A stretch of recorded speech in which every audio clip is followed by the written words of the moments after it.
अब हम सबको मिलकर ही उस जोन को कहें कि यज्ञ को कहें, जो भी कहें, उसको चलाना है।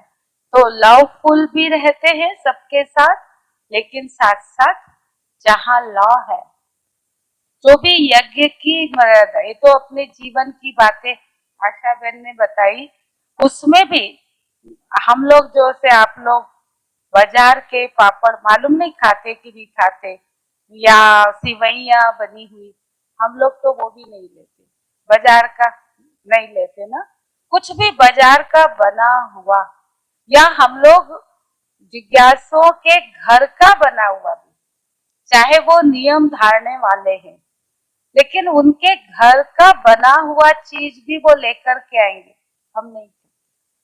हाँ, अगर नियम धारणा वाले वो सेंटर पर आकर के बनाएंगे, बाबा के इस वातावरण में बाबा को भोग लगेगा, इतनी अच्छी बात है। तो दादियों ने तो ये सब बातें बहुत पहले पक्की कराई हुई है, जो पुरानी बहनें हैं उनका तो ये सब पक्का है, आजकल थोड़ा लूज माहौल होता जा रहा है। तो इसलिए जो है ये हम लोग जो है पूरा यज्ञ की जो भी बातें हैं उसकी मर्यादाओं का भी बहुत ध्यान रखते हैं लोग, उसमें कहीं भी समझौता नहीं करते, चाहे वो कितना भी, चाहे सेंटर को सर्टिफिकेट देने की बात हो या नियम मर्यादाओं की बात हो, उसमें 5 साल में उसको समर्पित, जो भी अपने यज्ञ की और नियम बातें हैं उसमें भी हम कहीं भी समझौता नहीं करते।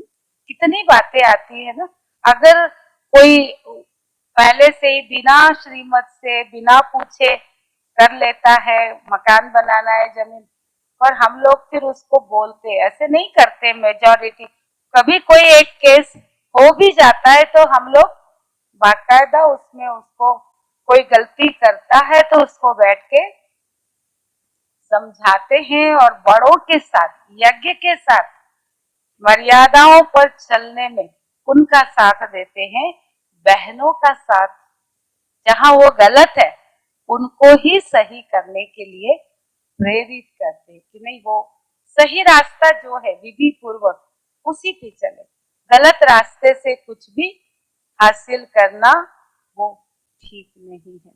और इसलिए हम लोग हर प्रकार से बहुत खुद भी सुरक्षित रहते हैं और बहनों को भी पूरी इसी प्रकार से सुरक्षित रहने के लिए प्रेरणा देते हैं। तो वास्तव में आज का जो हमारा विषय है समझदार, जिम्मेवार और वफादार, तो समझदार माना क्या, सिर्फ ज्ञान की समझ हो जाना, ज्ञान की समझ तो हम सबको शुरू में ही हो जाती है, सेंटर पर आते हैं तो सोच समझ करके ही निर्णय लेकर के आते हैं, तो समझ तो मिल गई ना, लेकिन समझ को हम कितना यूज करते हैं, बात सारी वो है। असली समझदार तो उसको कहेंगे ना, यूं तो हर बात की हमको बाबा ने मुरलियों के द्वारा, अव्यक्त वाणियों के द्वारा, आप सब भट्टियों में जाते हैं, दादियों के द्वारा, दीदियों के द्वारा, हर बात की हमको समझ है, लेकिन जब हमारा मन या बुद्धि किसी अन्य आकर्षण में आकर्षित हो जाती है या कुछ और करना चाहती है, जो कभी कभी ऐसा होता है कि आप समझते भी है कि ये बात के लिए हम बड़ों को बोलेंगे, पूछेंगे तो वो ना ही करेंगे, ये भी पता होता है, लेकिन फिर भी अंदर से लगता है कि नहीं ये तो मुझे करना है, तो क्या करते, क्या करते, समझते भी कि ये राइट नहीं है, करना नहीं चाहिए, पर मुझे करना है, तो क्या करते, कैसे भी करके तरीके से बड़ों को राजी करवा के और कर डालते हैं, और कई बार तो राजी भी नहीं करते, पूछते भी नहीं, और कर लेते हैं कि बाद में पूछेंगे तो बता देंगे, क्या होगा, ज्यादा से ज्यादा डांट ही तो करनी पड़ेगी पर काम तो हो जाएगा। जो हमको मन में आता है वो हम कर तो डालेंगे ना, भले बाद में डांटेंगे तो डांट खा लेंगे, पर जो करना है वो कर डालते हैं। ऐसे भी होता है ना कि नहीं होता है? मुस्कुरा रहे हैं। तो ये जो बात है ना, इसको समझदार कहेंगे? नहीं है ना समझदार। समझ भी रहे हैं और कर भी रहे हैं, उल्टा कर रहे हैं जो नहीं करना चाहिए, तो वो समझदार कहाँ होंगे? माना हम जरूर किसी न किसी बात में, चाहे वो हमारा किसी भी प्रकार का शौक हो, इच्छा हो, घूमने फिरने की इच्छा हो या कोई शौक हो, कुछ भी हो सकता है, या किसी से बात करना, कभी कभी जिसको जितना जिस बात के लिए मना करते हैं वो उतना ही ज्यादा उस काम को करते हैं। उसको कहेंगे ना ऐसे नहीं करना, तो हाँ जी बोलेंगे और करेंगे भी। फिर उसको बोलेंगे ऐसा आपको बोला था नहीं करना, फिर भी आपने किया, हाँ नहीं आपकी बात नहीं करेंगे, फिर वो ही करेंगे। तो नई नई करते जाते, हाँ हाँ, और करना वही है। तो जैसे वो कहते हैं ना, नाला आपकी आज्ञा सर माथे पर, नाला तो यहीं बहेगा।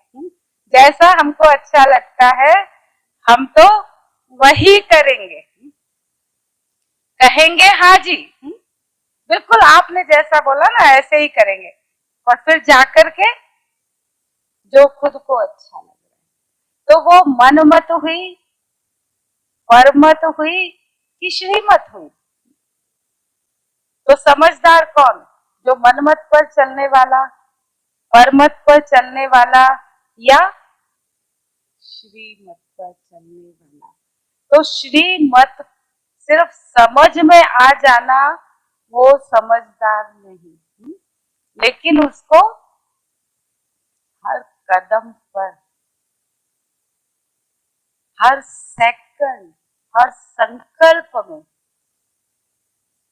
व्यवहार में, दृष्टि में, वृत्ति में, दृष्टिकोण में, संबंध में, हर बात में उसको यूज करना, तब तो वो समझदार। नहीं तो मान लो 50% भी कर रहे हैं, उस अनुसार 50% नहीं कर रहे, तो 50% समझदार, 50% बेसमझ, तो उसको भी क्या माना जाता है? क्या कहते? एक काम भी कोई गलत कर देता है ना, तो उसको क्या कहते? तुमको समझ नहीं थी क्या? तुम तो इतने पुराने हो, तुम्हारे से तो हमको ये उम्मीद नहीं थी कि आप ऐसा कर दोगे, आप तो इतने ज्ञानी योगी आत्मा। तो वो क्या कहता है? या जिसको भी बोलेंगे ऐसा, तो वो क्या बोलते हैं उस समय? पता नहीं मेरे को भी क्या हो गया था, उस समय मेरे को कुछ समझ में ही नहीं आया, मेरी बुद्धि ने ही काम नहीं किया। तो बुद्धि को क्या हो गया था उस समय? लॉक लग गया ना, समझ को लॉक लग गया, बेसमझी का काम कर लिया। तो इसलिए हमको समझदार हम उसको कहेंगे जो हर समय उस समझ को यूज करे, तब तो उसको सही रिजल्ट मिलेंगे ना, तब उसको समझदार कहेंगे। जैसा हम चाहते वैसा जीवन हमारा तब बनेगा, तब वो जिम्मेवार समझेगा अपने को। नहीं तो अगर पूरी समझ को यूज नहीं करते तो उसके अंदर जिम्मेवारी भी नहीं रहती है। रहते जिम्मेवार, किसी को कोई ड्यूटी दी, समय पे उसने काम पूरा नहीं किया, आपने उसको बोला, आपको बोला था, आपने ये काम क्यों नहीं किया? अरे आपने जिसको बोला था उसने कोई हेल्प ही नहीं की, ये हो गया वो हो गया, वो तो इतना भी मैं कैसे कर पाई मैं ही जानती, काम पूरा नहीं हुआ, लेकिन जितना हुआ वो भी बड़ी मुश्किल से किया, फिर भी आप बोल रहे हो। तो वो सुनना भी नहीं पसंद करते कि तुमने काम जिम्मेवारी से पूरा नहीं किया।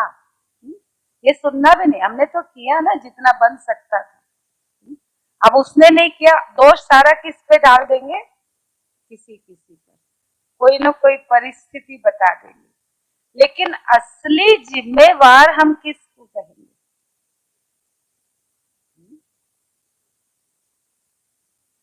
किसको कहेंगे? जिम्मेवार माना क्या? बचपन में जब स्कूल में पढ़ते थे, आपने भी कहानी सुनी होगी कि गुरुकुल में पढ़ते थे। एक शिष्य को गुरु ने कहा कि तुम जाओ खेत में, पानी बहुत बरस रहा है, देखो वहां पाल वाल लगी है कि नहीं, नहीं तो कर के आओ। पानी इतना गिर रहा था कि वो पाल लगाता था और बह जाती। आखिर गुरु की आज्ञा थी कि वो खुद ही लेट गया पाल के वहां, तो पानी नहीं गया। लेकिन काफी समय हो गया, वो आया नहीं, तो गुरु अपने दूसरे शिष्य को लेकर ढूंढने निकला।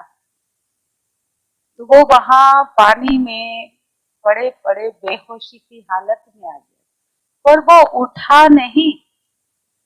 गुरु की आज्ञा, पाल लगाना है, वो लगाए। ये कहानी आप सबने भी पढ़ी होगी ना, तो इसको जिम्मेवार कहेंगे कि नहीं कहेंगे?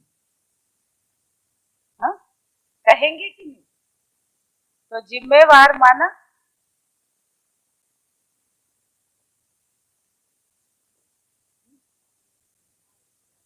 जो भी जिम्मेवारी उसको मिले,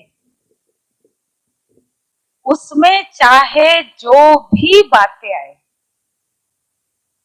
कितना भी विघ्न आए, कोई भी कारण बने, उन सबको फेस करके भी समय पे उस कार्य को कंप्लीट करके दे दे, वो है जिम्मेवार। कोई बहाना नहीं, कोई एक्सक्यूज नहीं,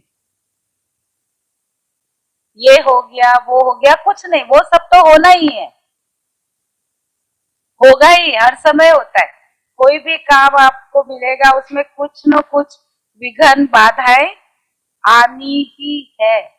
लेकिन असली जिम्मेवार जो होगा, वो उसको हर हाल में, जब जिस समय करना है, चाहे वो कैसे भी करे, किसी से भी कराए, वो नहीं पूछा जाएगा कि कैसे किया, पर किया कि नहीं किया, एक्यूरेट हुआ, बहाने कुछ नहीं। कितनी भी बातें आई हो, पर फिर भी करके दिखाए। बात बाद में बताई जाती है कि ये हुआ, उस समय को काम देखते कि हाँ समय पे हो गया। और जो ऐसे करता है, आप सोचो उस आत्मा पर अपने बड़ों का कितना फेथ कि इसको काम सौंपा, माना वो निश्चिंत हो जाएंगे कि ये करके ही दिखाएंगे। भरोसा है, कुछ भी हो जाएगा, ये खुद निपट लेंगे, लेकिन काम पूरा करके दिखाएंगे। तो उसको प्यार भी मिलेगा, दुआएं भी मिलेगी, आशीर्वाद भी मिलेगा, विश्वास भी उस पर होगा। और कोई भी आगे कोई ऐसी बड़ी जिम्मेवारियां और भी बड़ी आती जाएंगी, तो सबसे पहले वो किसका नाम लेंगे कि किसको दिया जाए। जो जो ऐसे काम करते होंगे, उसी के लिए उनके मन में आएगा कि उसको दे दो ना, हम निश्चिंत हो जाएंगे। और बड़ों के पास तो बहुत काम होते हैं ना, तो वो क्या चाहते, हमारे साथी इतने जिम्मेवार बन जाएं, जो वो एक एक काम को संभाल ले, तो हमारा काम इजी हो जाए। तो हमारी जिम्मेवारी क्या है? एक तो आशा दीदी ने बताई, अपनी स्थिति की संभाल हम करें, है ना। कितनी भी बातें आए, कुछ भी हो जाए, लेकिन मेरी स्थिति को संभालना मुझे आना चाहिए। वो समझदार, वो जिम्मेवार, अपनी जिम्मेवारी तो ले।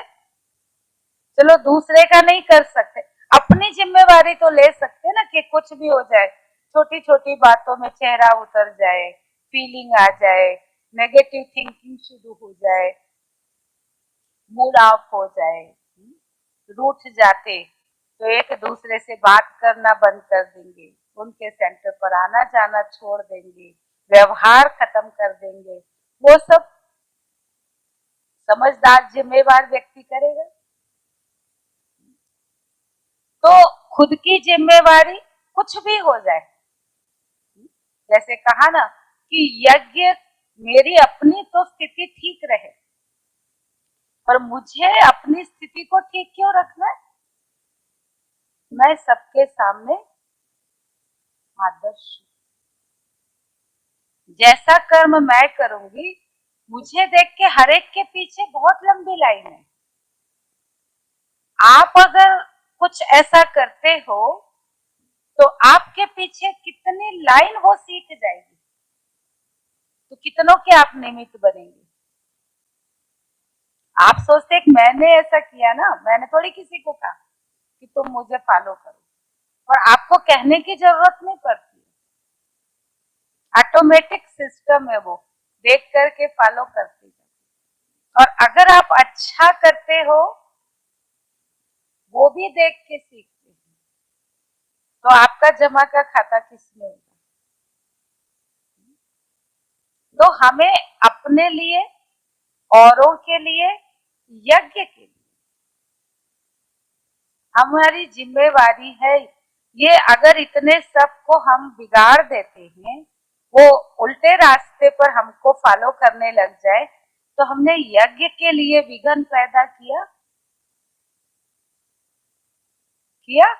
और हम सोचते हैं उस समय ऐसा, जब हम कोई ऐसा कदम उठा लेते हैं जो नहीं उठाना चाहिए, लेकिन उसको उठाते समय कभी हम सोचते कि इसको देखकर अगर औरों ने किया तो यज्ञ का क्या होगा?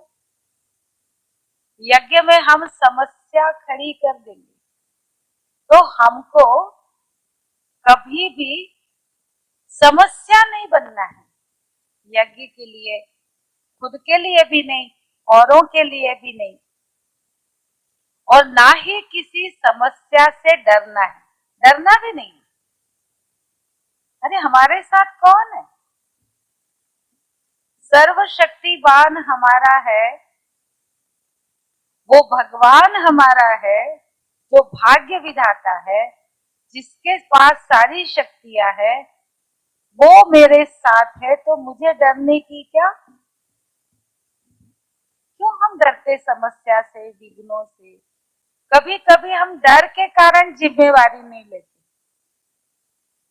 सोचते पता नहीं मेरे से होगा कि नहीं, अपने में ही कॉन्फिडेंस, पता नहीं मुझे सब सहयोग देंगे कि नहीं, मैं कर पाऊंगी कि नहीं, बड़े मेरे से खुश होंगे कि नहीं, संतुष्ट होंगे कि नहीं मेरे काम से। बहुत सारे थॉट हम अपने अंदर चला लेते और जिम्मेवारी नहीं लेते। तो जो जिम्मेवार बनता है ना, वो ये सब बातें नहीं सोचता, उसका तो एक ही संकल्प है, जो मुझे जिम्मेवारी दी है उसे मुझे किसी भी हालत में करके दिखाना। तो हमें अपनी भी,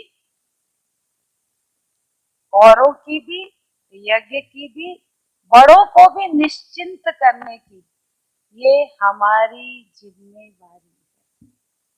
हम बड़ों के लिए भी समस्या न बने, बल्कि उनके हैंड बने, सहयोगी बने, उनके कार्य में हम मदद क्या कर सकते हैं वो हम मददगार बने,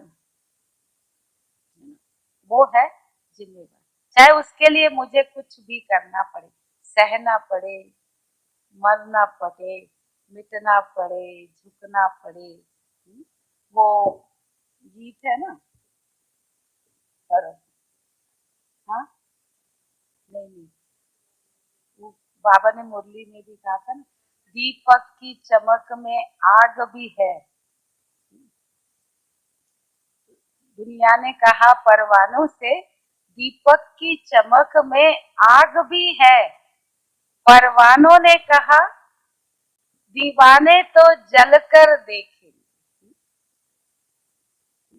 तो क्षमा में चमक तो होती है, दीपक जलता है, रोशनी होती है, चमक तो होती है, और उस चमक को देखकर परवाने आकर्षित होते हैं। लेकिन दुनिया वाले उनको याद दिला रहे कि ये केवल चमक नहीं है, ये दीपक की चमक में आग भी है। लेकिन परवाने कहते दीवाने तो जल कर देखेंगे, उस आग में भले जलना पड़े पर हम तो उस चमक के पास जाएंगे। ये है वफादारी। नहीं, वफादारी क्या है? जिम्मेवारी के साथ साथ वफादारी। कुछ भी हो, जहां हमने भगवान से प्रीत की, संबंध जोड़ा, उसको अपना सब कुछ बनाया, तो केवल चमक नहीं है भगवान, उसके साथ परीक्षाएं शुरू होती है। जहां हम भगवान का दामन पकड़ते हैं, तो आपने भले सेंटर पर नहीं आए, उसके पहले भी परीक्षाएं दी होंगी। सेंटर पर आने के बाद परीक्षाएं खत्म हो गई।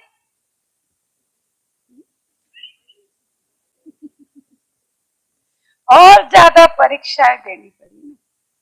तो जहां हमने उसको अच्छे से पकड़ा, अब वही मेरा सब कुछ है, तो और ज्यादा परीक्षा। अच्छा, माया कहती ठीक है, मैं भी तुम्हारा हाथ छुड़ा के दिखाती हूँ, और हम कहते तू छुड़ा के दिखा, तेरे में ताकत है। बोलते हैं ऐसा, माया छुड़ा सकती है आपका हाथ, पर वो बहुत लुभाती है। कोई ना कोई तरह से हमारी श्रीमत को तुड़वा कर अपने आकर्षण में, इच्छाओं में लुभाती है ना। तो इसलिए हमको क्या करना है?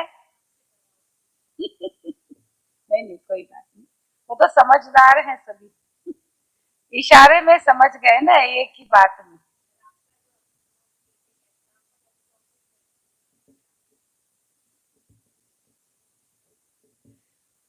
तो इसलिए हम सब तो उस आग में जलना सीख गए हैं, और इसलिए कई अन्य बातों में, न नाम में, न शान में, न और कोई इच्छाओं आकांक्षाओं में, बाबा, बाबा के घर का कर्तव्य, बाबा के गुण, बाबा की महिमा, बाबा की सेवा, इसके सिवाय हमारी बुद्धि में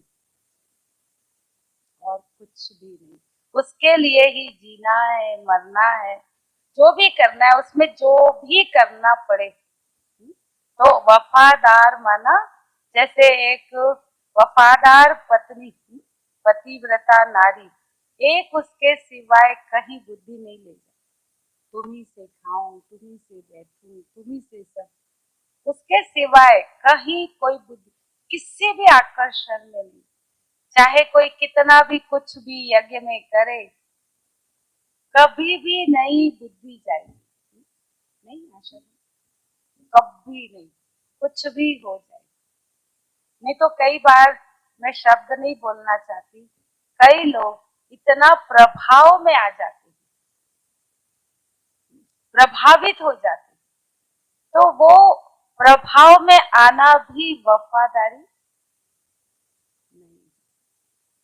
इतना भी, एक अव्यक्तवाणी में पढ़ रही थी तो बाबा ने कहा, छोटा सा पाई पैसे जितना भी अगर वफादारी में कमी है, अंश मात्र भी, तो भी उसको संपूर्ण वफादार नहीं कहेंगे।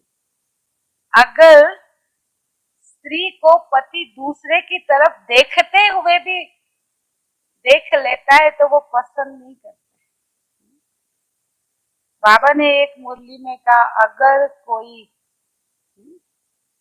थोड़ा भी किसी के प्रति आकर्षित होता है या किसी के प्रभाव में आता है, लगाव झुकाव में आता है, चाहे व्यक्ति, वस्तु, वैभव, कुछ भी हो सकता है, मोबाइल सबसे बड़ा आकर्षण, तो ये भी वफादारी है।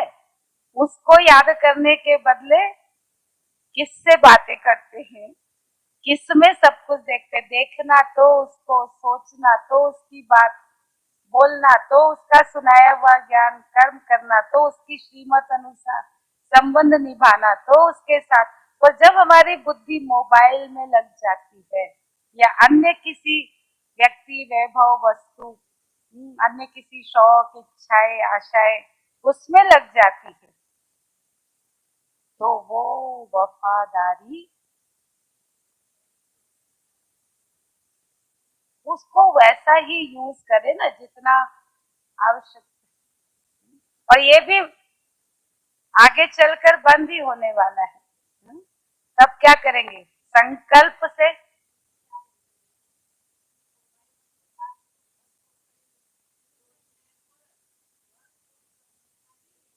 हम लोग, हाँ, आजकल तो दीदी आजकल तो घर वाले स्पेशल फोन देते, बड़ा बड़ा मोबाइल देते बच्चों को अपने। और क्यों देते? कि हम रोज बात कर सके। आप लोग बताइए, पता नहीं आपके यहाँ क्या है कि अब जब से मोबाइल आया है, पहले इतना लौकिक में संबंध नहीं होगा, या उनके परिवार में क्या हो रहा है, क्या नहीं हो रहा है, उसकी इतनी ज्यादा जानकारी आपको नहीं होती होगी। लेकिन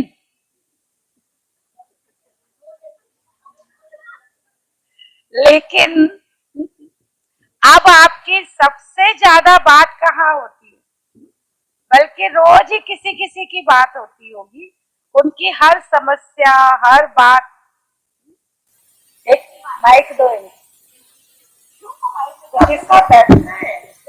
अच्छा, वो सोचे सुनाने आए।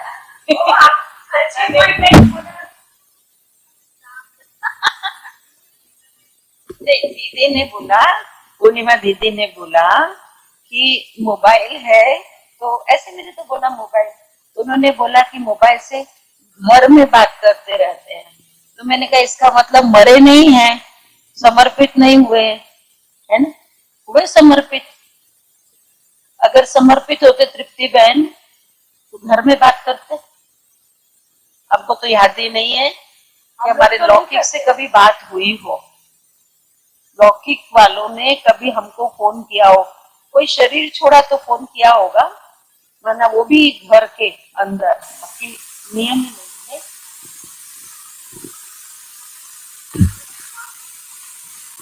आपस में भी लौकिकता, बिल्कुल सही। संबंध बना लिया, किसी को भाभी, किसी को भैया, किसी को नहीं, बहनें भी आपस में ना, मम्मी हो, बहनों का भी आपस।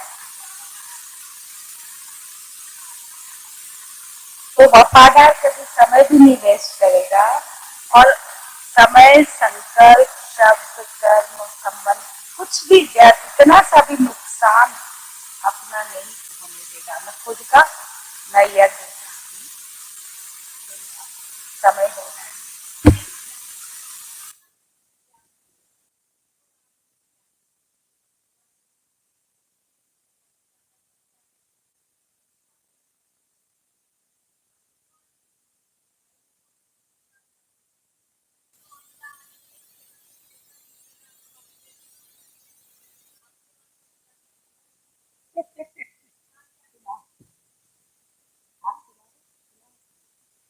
जो बबीता की बात सुनी, देखो मैं एक बात कहूं कि कोई विघन विघन है ही नहीं। अगर आपने समझा तो विघन, नहीं तो कुछ नहीं, साइड से। बबीता का वहां शुरू हुआ, मैं आपको बताऊं कैसे दीदी, कैसे शुरू हुआ। वहां पर जो शुरुआत हुई, तो एक माता थी, वो ये बबीता को अपने साथ में लेकर के आई। उधमतरी पास में वहां की एक माता थी, वो उसको लेकर के आई बिला वहां रायपुर में, और किराए का मकान लेकर के शुरू किया। फिर तो ऐसे है ना कि वो आवाज बाबा की और ये और वो, इसलिए आज मैं सुना रही थी कि कैचिंग मैचिंग, आज क्लास थी ना सुबह, टच कैचिंग टचिंग, और मैंने कहा मैचिंग कहाँ है? इसकी तो श्रीमत के साथ कोई मैचिंग ही नहीं है। अगर बाबा का तीसरा तन लेना होता, बाबा तो बाबा यज्ञ में नहीं लेता, वो बाहर जाकर के लेगा क्या? अगर बाबा ब्रह्मा बाबा गए तो बाबा ने तन कौन सा लिया? यज्ञ में तो तन लिया ना गुजरा दादी का। अगर तीसरा लेना होता तो यज्ञ में लेते, वो बाहर क्यों जाएंगे? मैंने कहा इसलिए कोई मैचिंग नहीं श्रीमत के साथ में, ये हमने महसूस किया। और दूसरी बात ये कि उन लोगों ने वहां पर शुरू कर रखा है, तो धीरे धीरे अभी बहुत बढ़ गया है, कम नहीं हुआ है, बढ़ गया है। और उन्होंने अपना मकान भी बना लिया है, बहुत लोग जाते हैं। जब शिवानी बहन आई थी हमारे पास में रायपुर में, तो जब हम शिवानी बहन जा रहे थे हॉल के, वहां पर ऑडिटोरियम है, उसके अंदर जा रहे थे, इंडोर स्टेडियम है, बाहर में मेरे को लगता है सैकड़ों लोग प्रदर्शन कर रहे हैं, उन्हीं के लोग झंडा ले लेकर के और प्रदर्शन करते हैं, सैकड़ों स्टेडियम। हम आपको बताएं ना कि उन चीजों को हमने अपने अंदर आने ही नहीं दिया है। हाय हमारा स्टूडेंट चला जाएगा, वो हमको ओवरफुल है, मतलब ओवरफ्लो है, कभी कमी नहीं आएगी। लेकिन हमने एक बात देखा कि किसी चीज को हमने अपने अंदर नहीं आने दिया। और आज भिलाई, रायपुर या आसपास के शायद कोई ऐसे एक आध दो स्टूडेंट गए होंगे, बाकी कोई स्टूडेंट नहीं, छत्तीसगढ़ का कोई स्टूडेंट नहीं गया। जो आते हैं ना वो सारे बाहर से आते हैं, छत्तीसगढ़ का कोई स्टूडेंट वहां नहीं गया है, जबकि रायपुर सिटी के अंदर उनका चलता है। लेकिन और उनके पास में एक अपना सेंटर भी चलता है, उसके पास में हमारा बढ़िया सेंटर चलता है। और वो जो अपनी बहनें तो सब जानती, डॉक्टर श्रीमन साहू है ना, उसका वहां पर क्लिनिक है और वो आमने सामने रोज मिलते हैं, कोई भी प्रभाव नहीं, ना हमारे को बहनों को प्रभाव है न कुछ है। आज हमने कहा कि ये श्रीमन साहू का प्रोग्राम जहाँ शिवानी बहन आई थी ना, उस ऑडिटोरियम में, indoor stadium, auditorium indoor stadium, उसमें 2 बार कमला बहन जी ने किया, 2 बार प्रोग्राम डॉक्टर श्रीमन साहू का, और ओवरफ्लो एकदम इतना बढ़िया प्रोग्राम किया। लेकिन अभी डॉक्टर श्रीमन साहू एक छोटा सा क्लिनिक लेकर के 2-4 पेशेंट होते होंगे, तो देखता होगा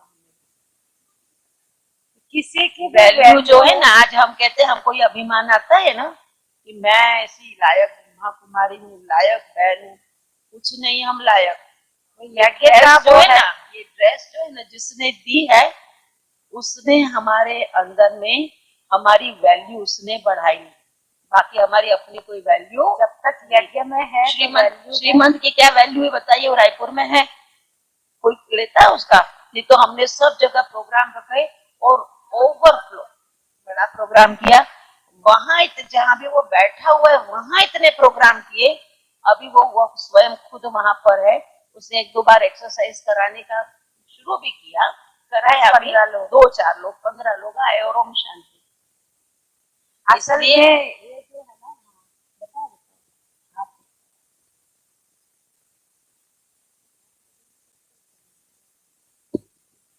देखो हमने तो भाई बहनों को कभी ये बोला ही नहीं कि वहां नहीं जाना, नाम ही नहीं लिया। किसी को हमने ये नहीं बोला कि वो बाबा का तन नहीं है, ये नहीं है। देखो मैं आपको एक बात बताऊं, एक नियम है, अगर बोलेंगे वहां नहीं जाना, जरूर लोग जाएंगे। अभी मैं बोलूंगा पीछे मुड़कर नहीं देखना, निश्चित मुड़ के देखेंगे, नियम है, नहीं सुनाते हैं ये पीछे मुड़कर नहीं देखना, जरूर देखेंगे। कहेंगे भगवान को याद करने में, भले सबको याद कर लेना, योग में बैठो, पर बंदर को याद नहीं करा तो बंदर जरूर याद आएगा। इसलिए हम लोगों ने नियम बना लिया, कभी नहीं बोलना कि वहां नहीं जाना, वहां नहीं करना, ऐसा नहीं करना, किसी को कुछ नहीं बोला। अपने ज्ञान योग से पक्का करके और किसी चीज को अंदर में आने ही नहीं दिया। भाई बहन संतुष्ट है, कोई कभी नहीं मानते।